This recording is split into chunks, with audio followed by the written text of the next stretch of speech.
Hey ladies, it's Cecile Goff here, and I'm coming to you on a very snowy Sunday. It looks like winter wonderland where I am today in southwestern Ontario, and you might be able to hear some snow clearing equipment in the background. It was like a snow globe here this morning, and perfect Sunday morning, wintry, blustery, to tuck in and stay hunkered down. And I'm grateful for a cozy nest to be able to do that. And I'm wondering how your Sunday is going. What are you up to today? How's your day going? Are you spending it with loved ones? Are you preparing all the tasty treats for the Super Bowl later today? I don't understand football at all, but I do enjoy all the prep for it. But that's not what my Sunday's about. So if you're on here live or you're watching the replay, be sure to let me know where you are and how your day is going. Or drop a note saying what you're doing for the Super Bowl Sunday. So I wanted to come on here today and do a little live video on something I was thinking about. I read a blog this morning from a mentor that I follow. She's a writer, and she's one of my writing mentors. And I've known her for quite a while, and today she shared a very personal story in her blog, and it certainly hit me right in the heart, and taught me a lot about her and got to know her on a whole other level. And it also resonated with me because circumstances are different, but the experience of loss, the emotion around it is certainly very similar.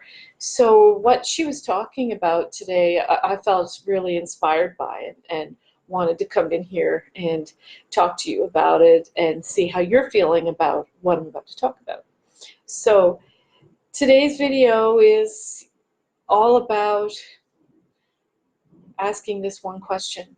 What if the loss you've experienced, the grief that you've gone through or maybe are going through right now, what if it's a golden nugget or a gem to the next chapter in your life story? Oh, hi Geraldine, it's nice to see you too, from one Newfoundlander to another. Good to see you on here. Yeah, I mean, we can look at our life as chapters in a book. You know, you often see it referred to that, like, what's your next chapter? What chapter are you closing the door on right now and opening to another? You know, you see that all over the media and social media and kind of everywhere, you know? Even in movies, you'll see it portrayed like that. So what my writing coach was saying today, she told the story. First of all, she talked about how upsetting it was, you know, seeing it all over the news and realizing the impact of the tragedy of the loss of the 9 souls last week. I think it was just a week ago, where Kobe Bryant's helicopter went down and Kobe and his daughter and 7 other people were lost in that tragedy.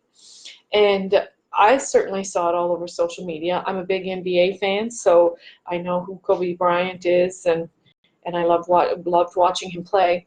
And there was something really tragic about it because of the relationship between Kobe and his daughter. They were very close. And so there was a lot in the news and social media about that. And Marissa, my writing coach, she was saying that seeing that felt really triggering for her because Kobe has a wife and leaves behind 3 other daughters. One of his daughters is still an infant, only a few months old. And why this was really triggering and upsetting for her is because Marissa shared the story about losing her own father when she was not even 2 years old. She was just 2 months shy of being 2 years old.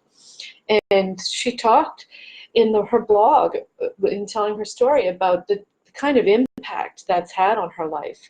And it's been a lifelong impact for her.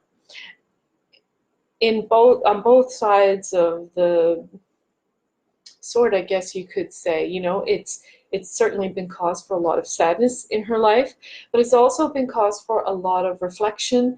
And what she really chose to talk about today was that it had such a massive impact in her life about helping other people find their voices, teaching them how to find their voice, helping them nurture that, then teaching them how they can use their voice to write their story down and share their story with the world, which is a very powerful gift she's writing. She's super cool. I really love working with her. She's amazing and following her.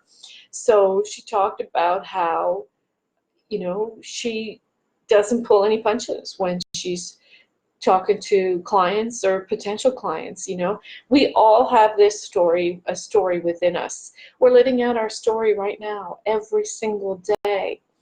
And a lot of times we're walking around kind of shuffling through life, maybe zombie-like, especially when impacted by grief, and we don't tap into what our story really is. There's that. And then sometimes we buy into a story that's just not even true, like telling ourselves that like it doesn't get any better than this. Maybe telling yourself, I'll never get over it, whatever it is for you, whatever you've experienced. Putting all these limitations, it's like basically building a wall all around yourself and certainly around your heart, where you tell yourself a story and fully buy into it, what something means in your life. You know, there's all kinds of inspirational stories out there. Go to the TED Talks channel and you can find that, or, you know, watch a bunch of great documentaries on Netflix. Brenda Brown is one that I just absolutely adore, her work on vulnerability and shame. There are no shortage of stories out there that are hugely inspiring, have a great impact on our lives, and thank God for those people that are such a massive blessing in our lives.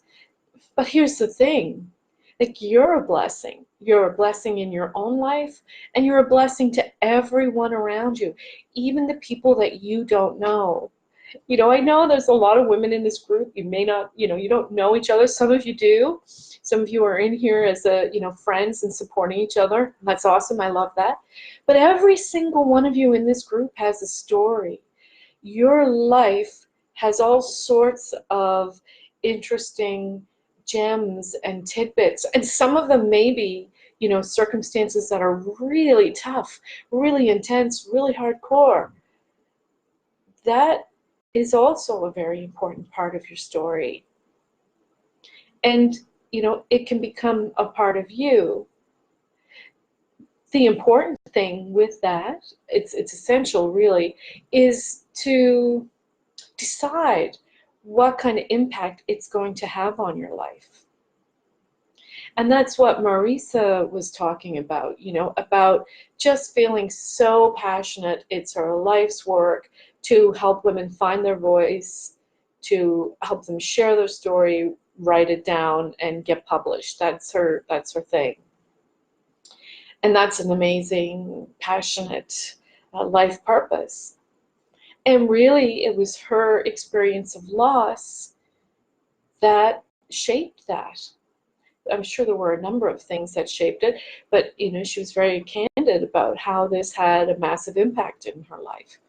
And it really resonated with me reading Marissas' blog today, because I feel the very same way. You know, I became an oncology nurse pretty young, you know, right out of school, and I've always been grateful for that experience, because I worked with loss day in and day out. I helped families and patients who were living with cancer. And I loved being able to work with the family as well as the patients. You know, it gave me a glimpse into aspects of life and death that I never would have had if I wasn't an oncology nurse.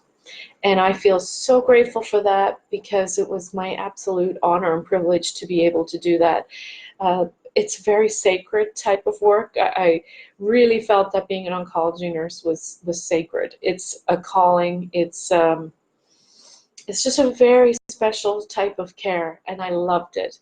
And then when my own life imploded 15 years ago, due to a devastating illness that for 10 years we didn't even know what the heck I was dealing with. And more than 50 specialists said I was just crazy. It was all in my head. And then through that, I lost my career. I lost my 10-year marriage. Well, all kinds of stuff with my health. I haven't lost a baby, all kinds of things. And the losing my career was a big one because I felt like I lost my identity with that. If I wasn't a nurse, who the heck was I? And it's all I ever wanted to do. So it took me a long time to figure it out. It took me over a decade. And there were a lot of times during that decade, 13, 14 years, where I ran the gamut on anger and resentment. I think those two were pretty big. Certainly I wasn't feeling any joy or happiness. I definitely didn't have any peace. I lived in a constant state of torment. And I didn't just feel stuck, like a lot of the women I speak to on the breakthrough calls tell me they feel stuck. I didn't just feel stuck. I felt friggin' paralyzed. So when I'm talking to you lovely ladies and, you know, you're telling me your stories and you're talking about feeling stuck and paralyzed, I totally get it. I totally get it. And I guess it was just a series of events that brought me here through the losses that I experienced, but it really led me to my life's work. In the same way that my writing coach Marissa was talking about losing her father led her to helping other people tell their stories and find their voice. And she said it was only like 2 years ago she started even talking about the loss of her father. And it's such an important piece. And so, you know, your loss, like if someone had told me 15 years ago, hey, Cecile, you know, I was just turning 30. If someone were to tell me back then, Cecile, your life as you know it is about to be over. It's going to blow up, to totally implode, and you, over the course of the next 5 years, you will lose everything that you deem important and everything that society deems important. If someone had told me that 15 years ago, first I would have told them, you're batshit crazy. There's no way that's going to happen. And secondly, I think I would have threw in the towel and given up. Like, I'm glad I didn't know all the ways it was going to show up. Because all the steps along the way, all that journey led me to where I am today. Was it tough? Oh, fuck, it was tough. It was really tough. Would I want to do it again? No, absolutely not. I'm not a sucker for punishment. But did it lead me to my life's work? Yes, it totally did. And for that, I am most grateful. Because I experienced so much profound loss in my life personally, and because I've worked with it as an oncology nurse, and I've witnessed and helped people through incredible losses, incredible journeys, taking care of them during that, even to the point of death for a lot of my patients, it gave me a glimpse. Like, I've been on both sides of the fence as a nurse and a patient. And that's why I get on here and, you know, I say, you know, get the help, you deserve it, because I know what it's like from both sides as the helper and the one who needs help. And one of the toughest lessons for me was learning how to ask for help. I was terrible at it. I still have to really work at it. Feeling like I deserve it, I'm worthy of it. For sure, it's a work in progress, you know? It's a life lesson. But if I hadn't gone through what I went through, I wouldn't be able to do what I'm doing today in the way that I do it. I wouldn't have created a 10-week program that helps women rebuild their lives and move forward in any way that they want. It can impact your life any way that you want. I wouldn't be able to do that if I hadn't gone through what I went through.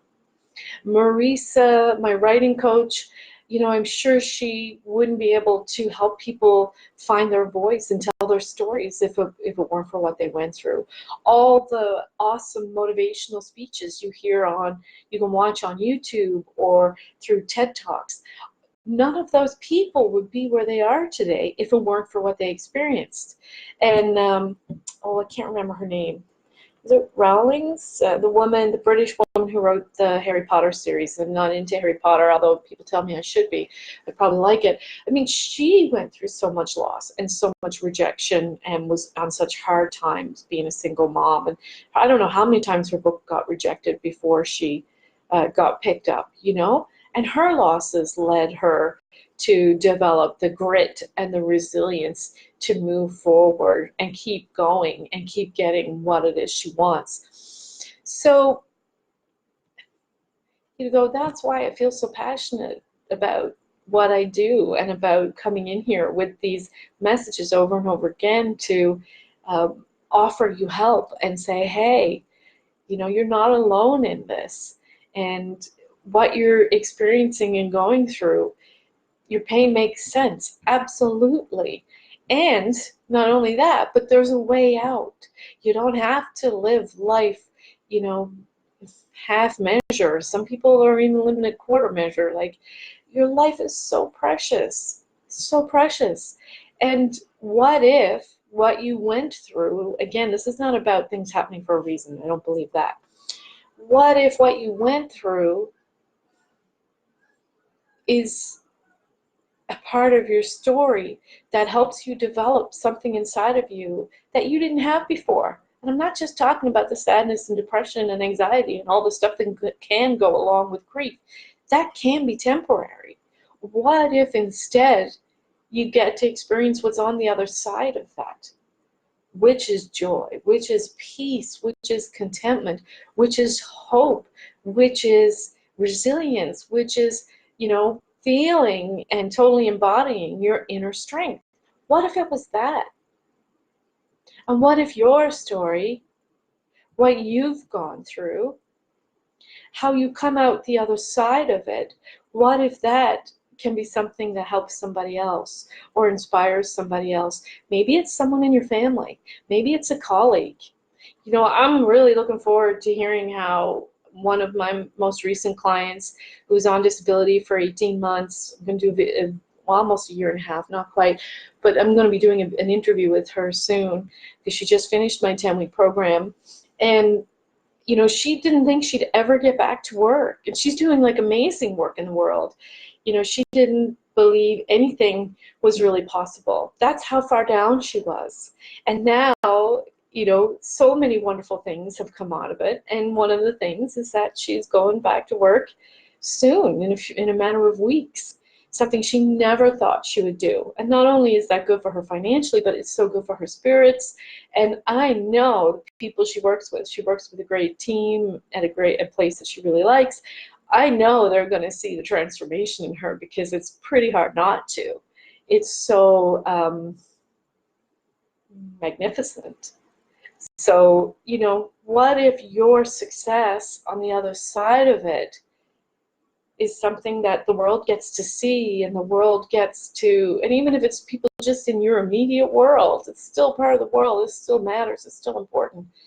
What if your story can touch somebody else? What if your moving forward inspires somebody else to do the same? It's not just possible, it's totally probable. Yeah, it's totally probable. Why not? You absolutely deserve that. So what would your story look like? You know, you're where you're at right now, whatever that is for you. Maybe you're wrestling with stuff, maybe you're bumping up against stuff. Well, what would your story look like when you're not bumping up against it? What would your story look like when you've moved forward in all the ways that you want to? Like, what story would you tell about that? How would you write it? You know, and if this resonates with you, I want to hear it in the comments below. Let me know what that would mean for you. And it really involves dreaming. Sometimes, you know, when we go through something traumatic or take a big hit in life, go through a big loss, it can kind of stunt our ability to believe or imagine or have hope that things are possible. But it totally is possible. It requires some imagination and really getting to know yourself and what you want and having some real radical honesty and clarity around that. you know, but because you get to choose, which is really cool. You may not know the how or the what, and that's, you know, certainly something that I can help with if you want some help on that. I can talk to you about that, absolutely, 100%. You just let me know if you're in that camp. The first step is figuring out what would you want your story to look like on the other side. Maybe it starts with a feeling. How would you want it to feel? Maybe you can't quite see it yet. You know, like I certainly wouldn't have saw this for myself just even 5 years ago, even 3 years ago when I was in the weeds with Lyme treatment down in Florida, and I was having seizures every day and really sick every day. If someone would have told me then that, you know, I would have, in that 3-year period, launched a wellness conference in the US and in Canada that can help people overcome chronic illness. If someone had told me that, I would have thought they were crazy. If someone had told me that I would be speaking to politicians on health policy related to Lyme disease in Canada, I would have said, no way. Or if someone had said to me, you know, not only are you going to speak to politicians, but you're going to go to Parliament, not once, but twice, in the House of Legislature and talk about how Lyme is impacting Canadians and how we can't get treatment, and how your voice matters on this because you understand this as someone who's worked in the system for a long time. I never would have thought any of that would happen. And then if someone were to tell me that I'll have created an online program and taken all my experience in my private practice and my nursing and my personal experience and create an online program with a team that can help women rebuild their lives and move forward and have success with that, like, and what I mean by success is women's success in their transformation, I wouldn't have thought back then that that was fully possible. That was totally a dream. Totally a dream. But I knew what I wanted to feel. And what I understood with listening to Marissas blog, reading Marissas blog today, was that she knew what she wanted to feel too. And she knew she felt passionate about people telling their stories, because your story can impact others. Your story matters. And everybody has a story. And yeah, there's bumps in the road in our lives and in that story that we don't get to choose sometimes. And it's tough. It's tougher than tough. But you do get to choose how you tell your story and how that ending can be. Because you get to choose how it impacts your life, and then how you get to take what impacts your life and use it to impact somebody else's. That's super powerful. So, you know, you can't undo the past. You really can't. And for whatever it is you've gone through and you've lost, your pain makes sense around it, 100%. You don't have to live in that pain forever.